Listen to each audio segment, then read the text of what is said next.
coming. What can I say about this guy? It's as if the softest man alive came down to earth and then kicked some ass. Here he is, David Epley!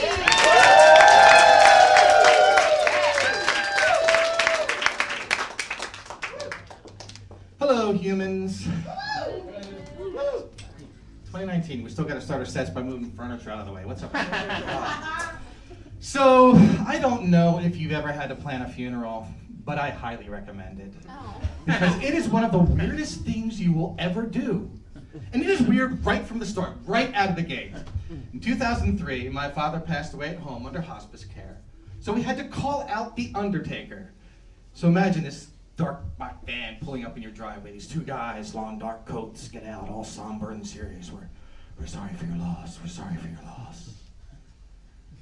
Do you ever notice how quiet people get when you talk about death?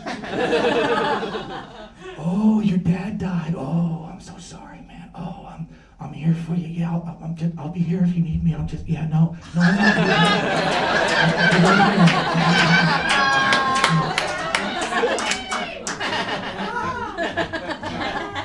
I was waiting to Narnia back there. But to be fair, that is the kind of behavior you want from an undertaker. You don't want Billy Bob pulling up in his lime green El Camino going, all right, where's the body? I got a schedule. Come on, let's go. You can pay me in cash or 8-track tapes or, oh, maybe I can take it out and trade. What's your name, gorgeous? That's my mother. She could use some fun tonight. So the men in black come in the house and they take Dad away to the funeral home where they do things I really didn't need to know about 6 feet under, thank you very much. And when you see him again, he looks like a wax figure version of himself. But everyone always says, oh, it looks just like him. Doesn't it just look like him? I'm sorry, I saw my dad on a regular basis and he did not wear that much foundation. Yes. But you gotta say it. I mean, I don't know why we say that. Are we afraid that we're gonna upset the mortician? Like Jonathan the mortician's gonna be over in the corners. You guys, I just put so much hard work into it. You just don't understand art! Billy Bob's gotta calm him down. Like, don't worry about it. They're a bunch of assholes. I'll fix it. Because you know, Billy Bob, he's like the fixer of the funeral world. He's gonna get your name on a list. So when it's your turn on the slab, they're gonna be like, oh, this is the son of a bitch who didn't like Jonathan's work, huh? Gonna give him some clown makeup and some Vulcan ears. Take that, you bastard. And that's your funeral. Everyone's gonna be like, oh, it looks just like him. So, I gotta tell you this story about my mom so you get an idea of some of her craziness. About a week after the funeral, we were going through my dad's things, donating stuff to charity. And I'm going through his closet, and I find some videotapes. You know, those kind of videotapes? No. And so I'm like, I'll get rid of these, Mom. She's like, no, leave them. I want to see what they're all about. She's like, okay, I'm not touching them. I don't need to know any more about this situation. 3 days later, she says, oh, I watched them. They're really not my thing. You can get rid of them. Like, how did I get to become pornography control in this family? Why did that become my job? So you want to hear the worst customer service story that I've ever had? Yeah, okay. So when my mother passed away, I had to be the executor of her estate and had to deal with, closing out all her accounts. And for the most part, everyone was fine and offered their condolences and they were sorry. And then we get to A fucking T and fucking T. I call them up, explain what, my mom's died, and to cancel the account. She doesn't say I'm sorry, doesn't say condolences, nothing. Her second fucking question was, what can we do to keep you as a customer? Oh.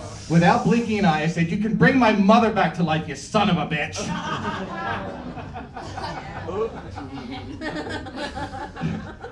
All right, I'm done with that, I swear. All right, so something even worse.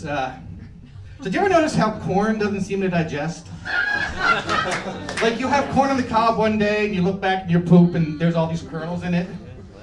So it just got me to wondering, if you were stranded on a deserted island and you only had a can of corn, could you survive indefinitely? When you write that one, you got to do it. Oh, thank you guys for being here today. Today is my birthday. I am 51 years old. Oh, thank you. I am still single. At this point, I think I should just admit it. I'm just an old maid, really. Old maid. Boy, that's some Victorian era misogyny right there, huh? Such a harsh-sounding term for a woman whose only crime is the fact that she's not married. I mean, and not only do we hate old maids so much so that we've come up with a card game for children to teach them about the dangers of being unmarried. All right, look, Susie, if you end up with this card, you're gonna lose the game. If you end up like her, you're gonna lose at life. And look, I know you're only 6, but stop crying and put on your makeup. I mean, old maid just needs to go in the discard pile along with all those other rejected children's games, like Gamblers Anonymous Yahtzee, Homeschooled Uno, Hungry Harvey Weinsteins, and my personal favorite, John Wayne Gacy's Chutes and Ladders. You slid into the basement, that's the killing floor. But there is a way that you can fix that, though. You just flip the script. All you do is just say, inside this deck is a strong, independent woman who does not need a man to validate her. Find her, and you've won. And you call that game, Fuck the Patriarchy. So there's one final thought to leave you with. It's probably just as well that women don't have a prostate. Because it would just be one more erogenous zone that men can't find. Thank